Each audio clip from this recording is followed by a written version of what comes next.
여러분 안녕하십니까. 정부 방침에 반발해 사직서를 낸 전공의들이 계속 늘어나고 있습니다. 그 숫자가 이제 9,000명에 육박하자 정부는 복귀를 거부하는 전공의는 재판에 넘기고 또 집단행동을 주도한 사람은 구속 수사하겠다며 압박 수위를 더욱 높였습니다.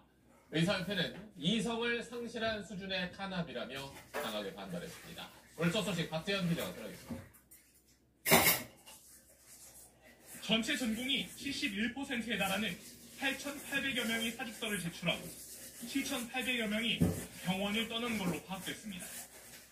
정부는 50개 병원을 현장 점검한 끝에 대출조명에게 업무 개시 명령을 내렸지만 전공의 복귀율은 저조한 상황입니다.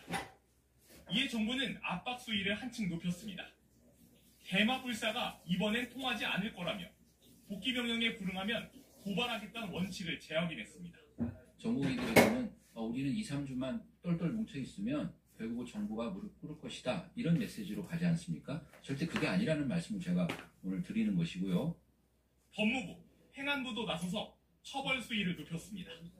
주동자에게 구속수사를 염두한다는 입장에서 구속수사를 원칙으로 한다로 바꾸고 복귀를 거부하는 전공의 역시 원칙적으로 재판에 넘기겠다고 밝혔습니다.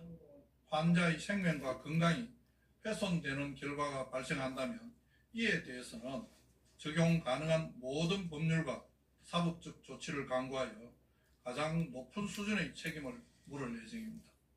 의사협회는 이런 정부의 강경 대응에 이성을 상실한 수준의 탄압이라며 거세게 반발했습니다. 한 명 의사가 탄압받으면 1,000명 의사가 더 필요할 것이고 그 수가 늘어나면 결국 대한민국 모든 의사들이 의사 되기를 포기할 전공의 국외 여행 허가 보류는 출국 금지나 다름없다는 의료계의 반발에 대해 병무청은 사직 처리되지 않은 전공의는 일반 전공의와 똑같이 처리될 뿐이라고 해명했습니다. 의대생들도 8,700여 명이 휴학계를 낸 걸로 확인되고 있어 동맹 휴학이 현실화되고 있습니다. SBS 박지현입니다. 병원을 떠나는 전공의들이 늘면서 그 빈자리도 커지고 있습니다. 수술을 연기하거나 진료를 미루는 사례가 늘고 있는데 자세한 내용은 서울 성모병원 연결해서 알아보도록 하겠습니다. 김지욱 기자, 그곳은 평소에는 환자들로 참 붐비는 곳인데 오늘은 상황이 어땠습니까? 제가 하루 종일 있었던 이곳 서울 성모병원은 평소보다 덜 붐볐습니다. 전공의들이 떠나면서 병원을 찾는 환자들도 많이 줄었기 때문입니다.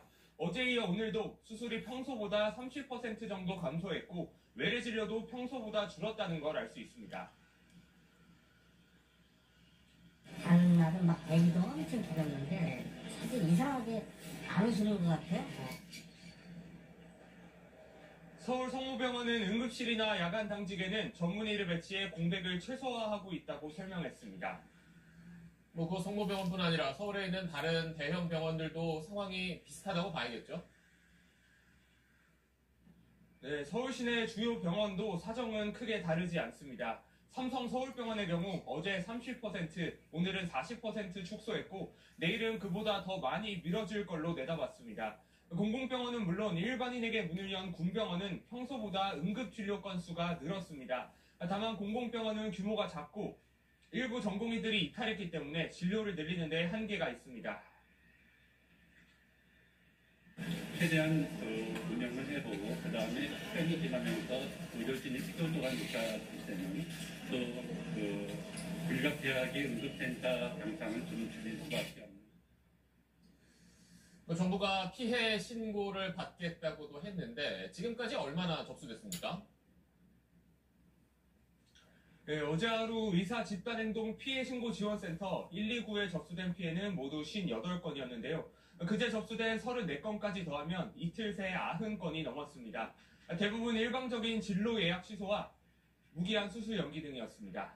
지금까지 서울 성모병원에서 SBS 김지욱입니다.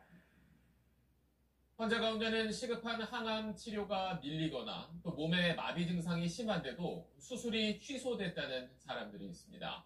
한 환자단체는 전공의들이 조속히 현장으로 돌아와 주기를 간곡히 부탁드린다는 성명을 냈습니다. 이 소식은 유승현 기자가 전하겠습니다.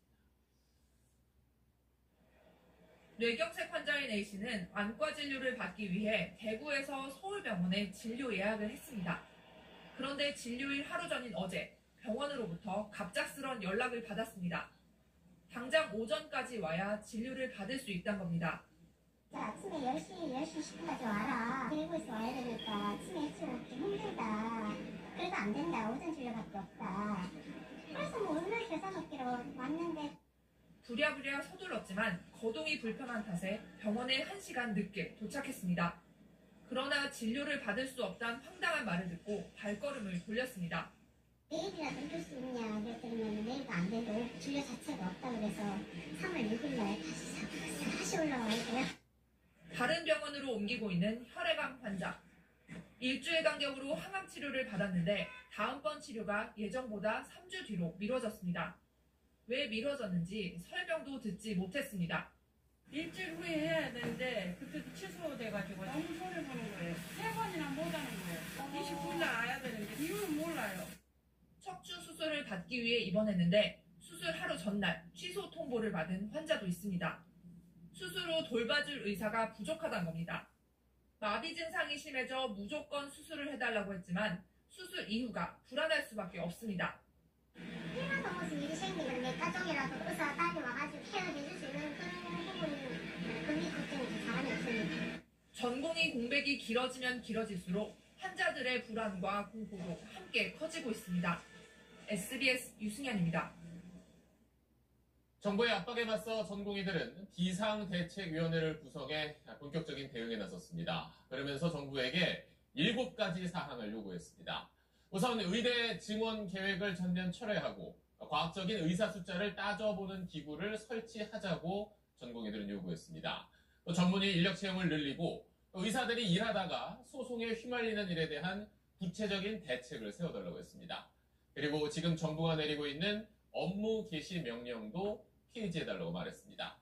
자, 그러면 7가지 요구사항에 대해서 정부는 어떤 생각을 하고 있는지, 과연 타협점을 찾을 수 있을지 이현정 기자가 쟁점별로 짚어봤습니다. 전공의들은 열악한 근무 환경을 개선할 걸 요구하고 있습니다. 응급실, 수술실, 중환자실에서 주 80시간씩 일하는 데다 늘 의료사고 위험에 노출됐던 겁니다. 정부도 필수의료 정책 패키지에 전공의 환경 개선안을 주된 내용으로 삼았습니다. 병원이 숙련 전문의를 많이 고용하면 인센티브를 주는 등의 방법으로 근무 환경을 개선하고 불강력적인 의료사고에 대해선 환자가 동의하면 의사가 형사처벌을 받지 않도록 특례법을 만들기로 했습니다. 양측에 접점이 있는 겁니다. 하지만 의대 증원 문제엔 양측이 한치의 양보도 없습니다. 의사들은 2,000명 증원을 백지화하고 증원이 얼마나 더 필요한지 따져보는 기구를 만들자고 주장하지만 2,000명도 최소한일 뿐이라는 정부는 연일 증원 필요성을 강조하며 절대 양보할 수 없다는 입장입니다. 또 하나, 업무 개시 명령이 기본권 침해라며 법조항을 폐지하고 정부가 사과하라는 의사단체 요구도 정부 입장에선 국민의 생명을 담보로 한 집단 행동이라고 규정하고 있어 타협의 여지는 많지 않아 보입니다. 핵심 쟁점인 증원 여부에 대한 의사단체와 정부 입장이 평행선을 달리는 상황에선 상황이 장기화될 거란 우려가 높습니다. 의사단체 일부 인사들이 정부의 타협안을 제시하는 물밑 접촉을 진행한 걸로 알려졌으나 성과는 없어 보입니다. 현재로선 의료 대란을 겪고 있는 국민들의 여론 압박이 변수라면 변수일 수 있습니다. SBS 이현정입니다.